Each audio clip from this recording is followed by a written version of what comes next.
Hi, I'm Zoe Taylor, and this is Money Crimes and Human Minds. Here we explore real scams and fraud that are rife across the UK just now. And more importantly, we're going to look at the psychological tricks and the emotional pressure that make ordinary people fall for them. Because understanding how and why they work is the first step to ensuring that you and your loved ones are not the next victims. Now, today we are going to dive into a real life story. This is someone who was posted on the Reddit r scams subreddit. So it's quite a heartbreaking tale, really, of a loved one who has been totally taken in by a romance scam.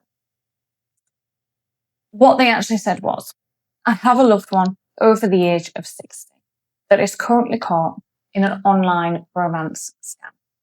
A large amount of money has already been taken, at least $50,000, with even more possible, up to $100,000, they think. As a result of the manipulation, they are refusing to listen to friends, family, or even law enforcement. Let that sink in for a minute. So tens of thousands lost, and the person is refusing to listen to the only people who genuinely care about them. So psychologically, what is going on? And why do these otherwise smart, loving people persist in believing in something that's already proven to be harmful?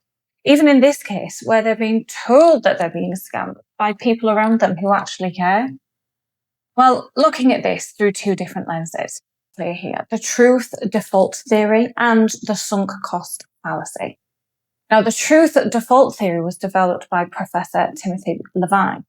Now, it basically says that humans naturally assume that other people are telling the truth unless there's a really compelling reason to doubt them. Not because we're foolish and just easily led, but because society quite literally wouldn't function otherwise. Think about it. You don't interrogate the barista at the coffee house about the price of your cup. And you don't assume your colleague's lying about being stuck in traffic. If you fact-checked every sentence, you would find yourself very exhausted, very suspicious very quickly. Without this sense of trust, it would be paranoid and exhausting. But having this trust as your default also makes people really vulnerable, particularly when someone in their lives are being actively deceptive, like the scammer in this subreddit post. Now, the victim isn't ignoring red flags. Their brain is doing what it does best. It's assuming good faith until it's basically unbearable or factually proven not to be true.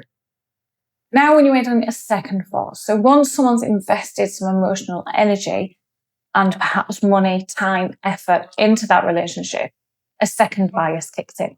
This is the sunk cost fallacy. The idea that you have committed so much already, you feel more and more compelled to just keep going, even when all the evidence suggests that this is not a good idea. Now, people think if I can just make this work, all that pain I will have gone through will be worth it, won't have been for nothing. And in scams like this, victims often send more and more money, seeking proof or resolution. That logic isn't rational, sure, but psychologically it's real. Walking away doesn't feel like the sensible thing. It feels like admitting that you were wrong, humiliation, accepting heartbreak, and realizing that none of it was real. So instead of stopping, they double down. Now, these biases help explain why this happens. Default trust and sunk cost thinking.